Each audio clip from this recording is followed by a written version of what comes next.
It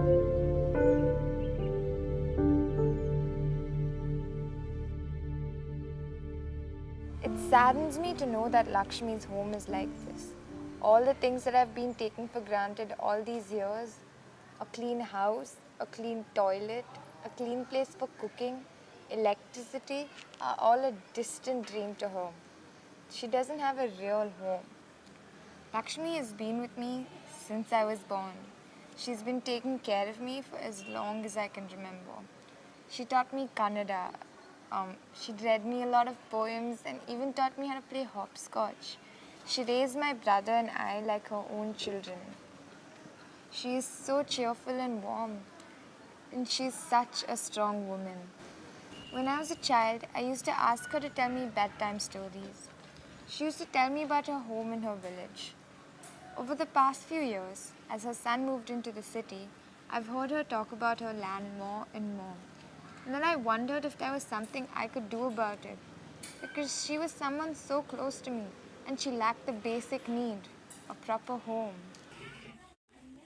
ನನಗೆ ಮೂರಲ್ಲಿ ಮನೆ ಇಲ್ಲ, ಏನಿಲ್ಲ. ಮನೆ ಬಾಗ್ಲಾಕ ಬಂದಿದ್ದೀನಿ, ಯಾರು ನೋಡೋರಿಲ್ಲ, ಯಾವ ಫ್ಯಾಮಿಲಿ ಇಲ್ಲ. ನಾನು ನನ್ನ ಮಗ ಇಬ್ಬರು ಬಿಟ್ಟರೆ ಯಾರಿಲ್ಲ. ನನ್ನ ಮನೆ ಇರಬೇಕು, ನನ್ನ ಮಗನ ಜೊತೆ ಇರಬೇಕು, ನನ್ನ ಫ್ಯಾಮಿಲಿ ಜೊತೆ ಇರಬೇಕು ಅಂತ ತುಂಬ ಆಸೆ ಪಡ್ತಾಯಿದ್ದೀನಿ.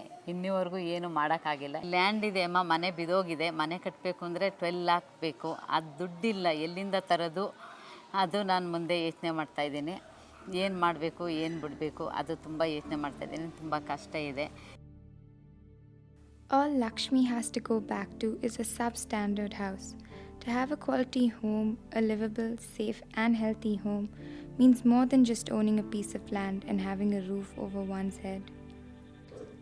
Most of us don't really understand the idea of a substandard house.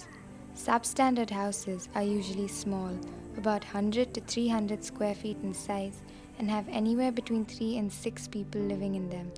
They are crowded and they don't have running water, a proper toilet or sanitation.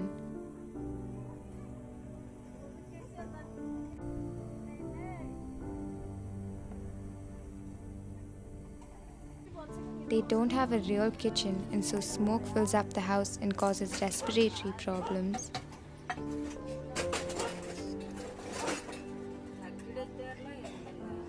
They don't have enough windows or light. They may not be accessible for those who are disabled or for the old. They don't fully protect the family from the elements. They are not hygienic enough for infants, and they don't offer privacy for women.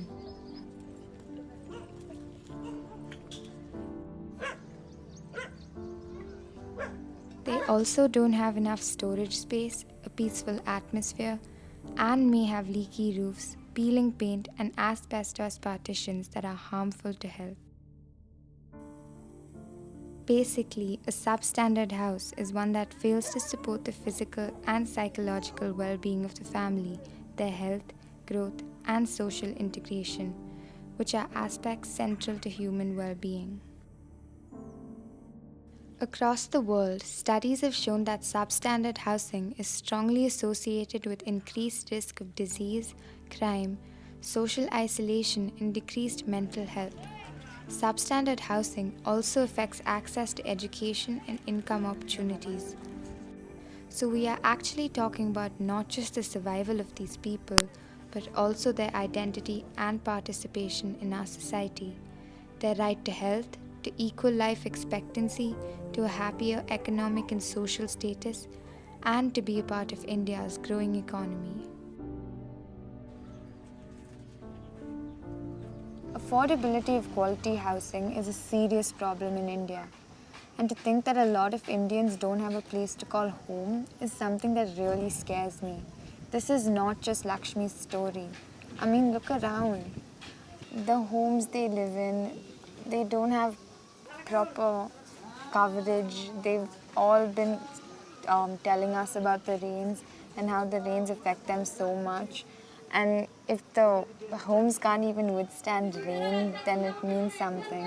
And the fact that they lack water is like, it's like the basic need, and they don't even have that. I've been spending a lot of time in the communities that have been living in substandard homes. I've been photographing their lives, understanding how they live, and it's really not easy. And this has taught me how widespread the problem really is.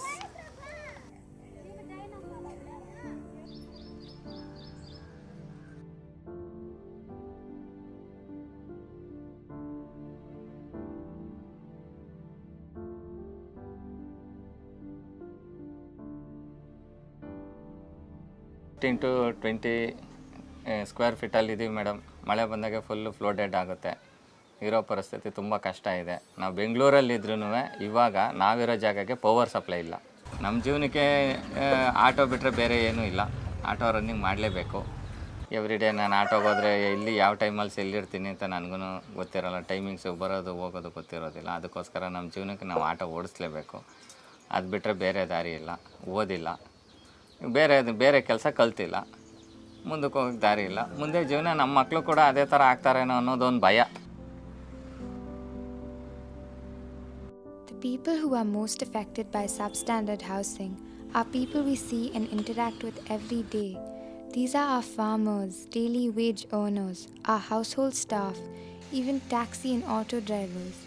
They usually own a piece of land in the city or back in their native village, but the house on this land is inadequate. If we go by the last census, India has 13 million houses that are unlivable, and more than 10 million of these are in villages. These are people who typically have a family income of around $100 to $400 a month, with at least 4 to 5 people dependent on this income. They most often don't have bank accounts and access to finance. Health issues may be driving them deep into debt, and all of these together can pin families into difficult cycles to get out of.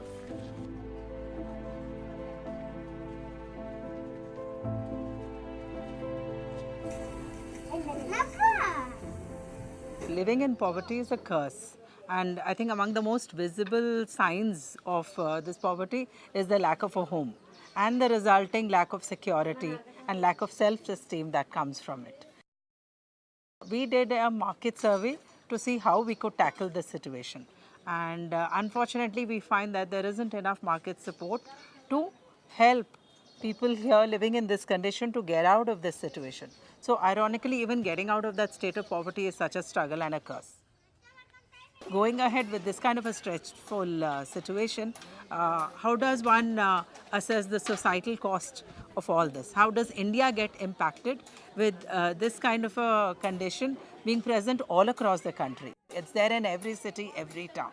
How do we get out of this whole quagmire? That is the whole challenge. And the answer, I think, would be sustainable social housing. So what we have come together and found is a viable way to go forward and to replicate going forward is this whole concept of co-creation.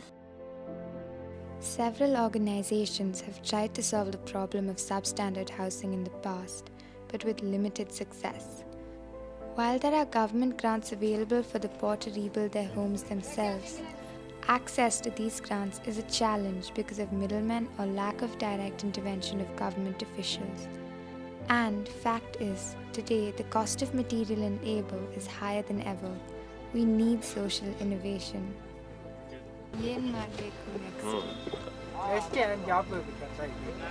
ಯಾಕೆ ಓದಕ್ಕೆ interest ಇಲ್ವಾ? ಓದ್ಬಿಟ್ಟು job ಹೋಗೋಣ ಅಂತ. ಎಷ್ಟು ಓದಬೇಕು?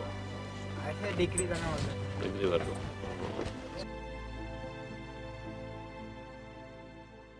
Whole stress of living in poverty every day, and then the stress of trying to build a house is simply too much to ask of them to go ahead with. So it's time that we lend a helping hand and give that trigger, that jump start for them to be able to take that leap to get out of that condition. And what does a safe home mean for them? It's safety in all aspects, a better community, a better environment. Totally, it's probably a whole better new world. And these are the tenets that the World Health Organization sets out as well. So how do we start this process and how do we get out of this and get the whole ball rolling? That's the whole challenge. Several sources define sustainable social housing as a habitat where the poor have the possibility and the desire to think and live beyond the short term. It is a model that supports socio-economic development and is respectful of the natural environment.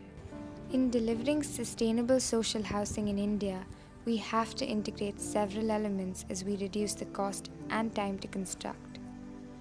We need to consider sustainable design, water and sanitation systems, waste management, safety and privacy, air quality and ventilation, sustainable building materials, community spaces that support community development and economic activity, and more. If you look at Mexico, it has similar problems of India. Over 20% of the population do not have the knowledge, do not have the finance and time to build a safe home. So it's the poverty and unemployment which just keeps them off from building a safe home. So in Mexico, an organization, Ichel to Casa, has built a community-based homes in their area where they use the community to do similar type of social housing. This organization has built over 180,000 homes in 23 states, which has impacted close to 1 million people. So that's a big number for a sustainable model which has gone through the whole of Mexico. If you look at Africa, what they have done there is these Nubian walls, which are very famous in the Egypt, which has been built thousands of years using the local material. They have trained people for doing this kind of method of construction. Not only training people, these people have trained others, and as a community they have worked together to make sustainable homes in Africa. So Adyamanda has the required access and network to people to bring them together so that this sustainable model can be replicated. We are not just building homes for them, we are looking at building a happier tomorrow for them and for the children. That's the whole concept on which WeRise is working, to make sure this sustainable organization gives them a roof which keeps them happy.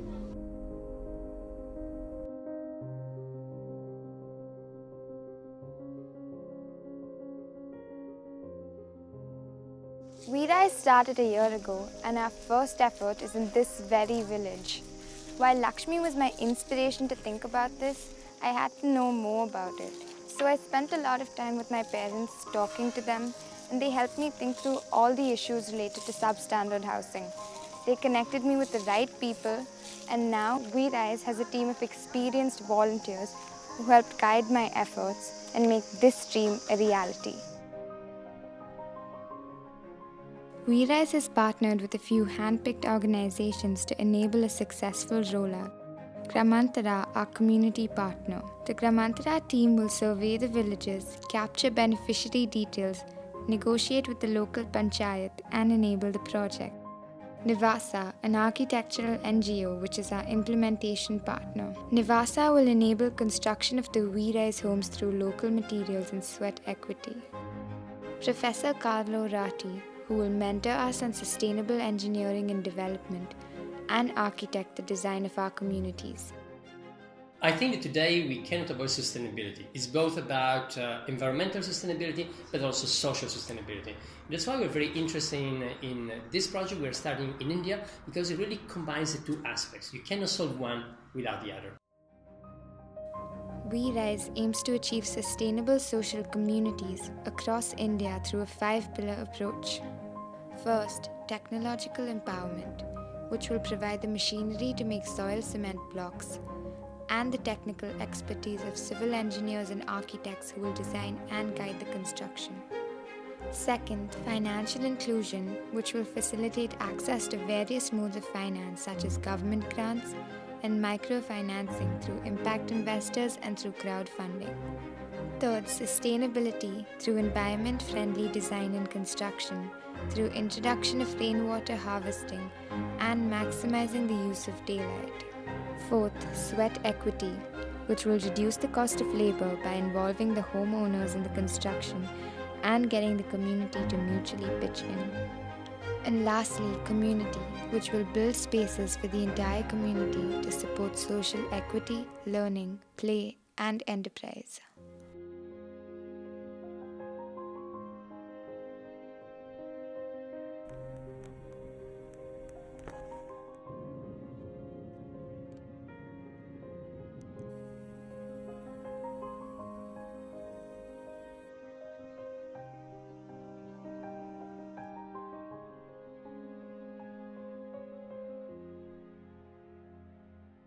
So we've done an impact study in 3 villages, and that's about 200 families as a whole.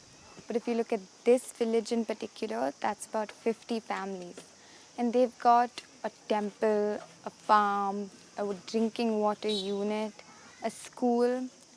But even with all those facilities, they lack a home. I mean, the cramped spaces they have to share as a family.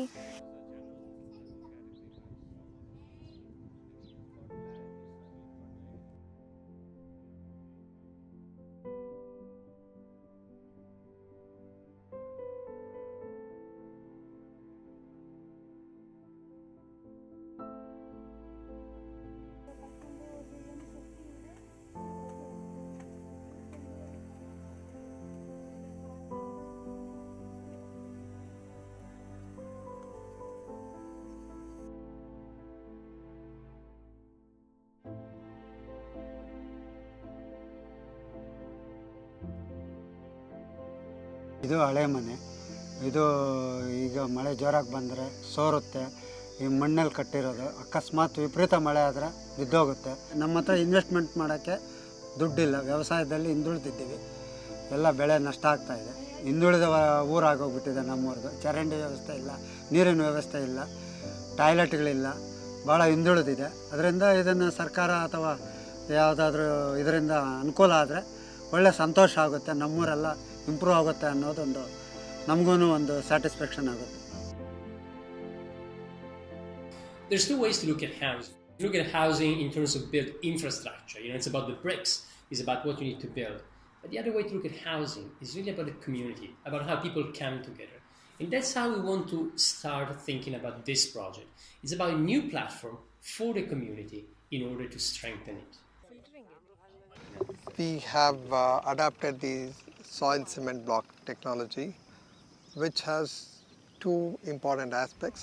One is it's a sustainable from environmental perspective, and second point, from construction, people use the soil from their local environment. We give the technology to them, say what kind of mix of cement and soil to be added, and then we train them with this, the soil cement block machines being installed at the site. So each brick is manufactured or molded at site.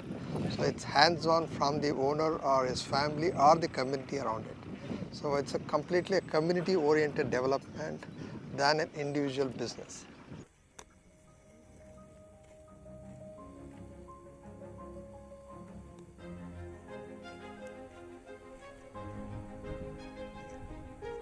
Whether it's lighting, the ventilation, electricity, the water, the sanitation, or the cooking area design, each area has small component which will bring a lot of value to the house. Apart from this, yes, we are going to build a community center which will be the center of the entire development, which will help them in any celebration or any festivals or any kind of training or any awareness program which a lot of NGOs and the government organizations are doing.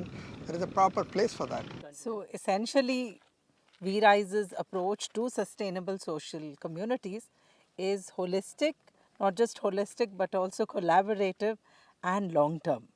ಇಲ್ಲಿರುವಂಥ ಒಂದು nature ಆಗಿರುವ ಮಣ್ಣು ಉಪಯೋಗಿಸಿ ಪುನಃ ಅದನ್ನು BRICS ಮಾಡಿ ಮನೆ ಕಟ್ತಾ ಇರೋದ್ರಿಂದ ಒಂದು ಸೆಕ್ಯೂರ್ ಆಗಿರೋ ಮನೆ ಸಿಗುತ್ತೆ.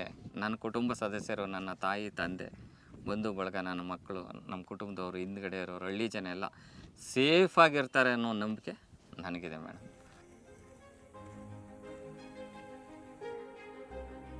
And I know this is a big dream to aim for, but I've got like-minded, passionate people helping me out. And there's a real need. There's still a lot to do. WeRise's Sustainable Social Communities initiative is a very large and powerful vision. We aim to start with building 20 homes in the next 12 months.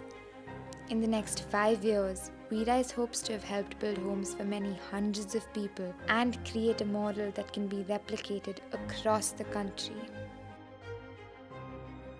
To make this vision happen in the next 12 months, WeRise needs around $150,000 in impact investment. We also need to look at different locations in terms of deploying technology and microfinance. And we also need to work with the right people who can create this participative community in this village and get a sustainable model that can be replicable. WeRise hopes to deliver not just quality homes for those who have spent much of their lives in substandard homes, but also a sense of pride about home ownership and social identity, and security for their later years.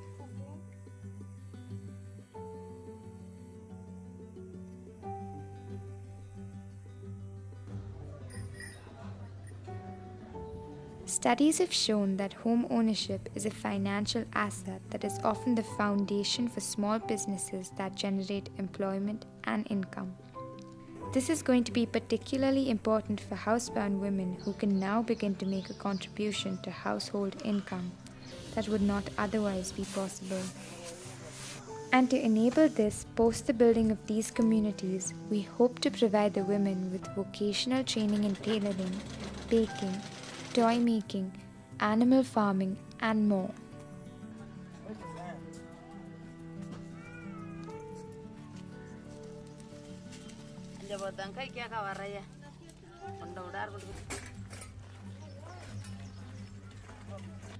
The more we work on sustainable social housing, the more we as a team realize that this problem of substandard housing affects women and children to a far greater degree.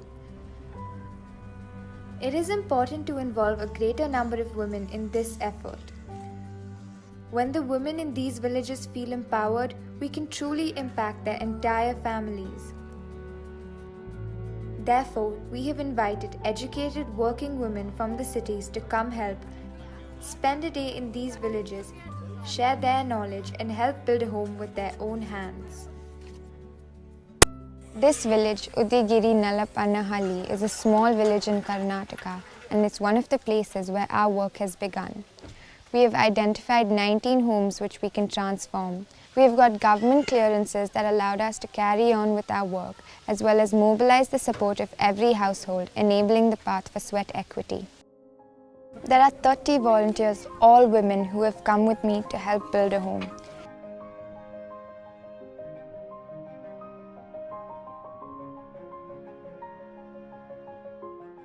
We're just making a pebble of a difference, but it's an initiative. And the main thing is to take this forward into creating a better social community for us in every part of India. I think we need to do this around the country. We need to really address this matter. Sanitation, homes, safety. These are things we take for granted. ಬದುಕೋಕೆ ಆಸೆ ಮನೆ ಚಿಕ್ಕದು ಇನ್ನೂ ಸ್ವಲ್ಪ ಮನೆ ಮಾಡ್ಕೋಬೇಕು ನಾನು ಇನ್ನೂ improve ಆಗಬೇಕು ಅಂತ ಆಯಮ್ಮನ ಉದ್ದೇಶ ಇದೆ ಮಕ್ಕಳನ್ನ ಚೆನ್ನಾಗಿ ಓದಿಸ್ಬೇಕು ಇದೆಲ್ಲ ಇದೆ ಇನ್ನೂ 4 ಜನ ಕೆಲಸ ಕಳಿಸಿ ನಾವು ಇಂಪ್ರೂವ್ ಆಗಬೇಕು ಅನ್ನೋ ಉದ್ದೇಶ ಇದೆ ಪೇರೆಂಟ್ಸ್ ಸಾಲ ಮಾಡಿದಿರಾ ಮನೆ ಕಟ್ಕೊಟ್ರೆ ನಮಗೆ ಓದ್ಸೋಕ್ಕೆ ಮುಂದೆ ಅನುಕೂಲ ದೊಡ್ಡ ಮನೆ ಕೊಟ್ಟರೆ ಚೆನ್ನಾಗಿರುತ್ತೆ ಸೊಳ್ಳೆ ಕಚ್ಚಲ್ಲ ಆರಾಮ ಮಲ್ಕೋಬೇಕು ಅಂತ ಆಸೆ ಇದೆ. I've taken a big leap, and I'm hoping that with WeRise there will be a beautiful life transformation for not only these people but India and everyone involved. This is just the beginning. There's a long way to go, and your support counts.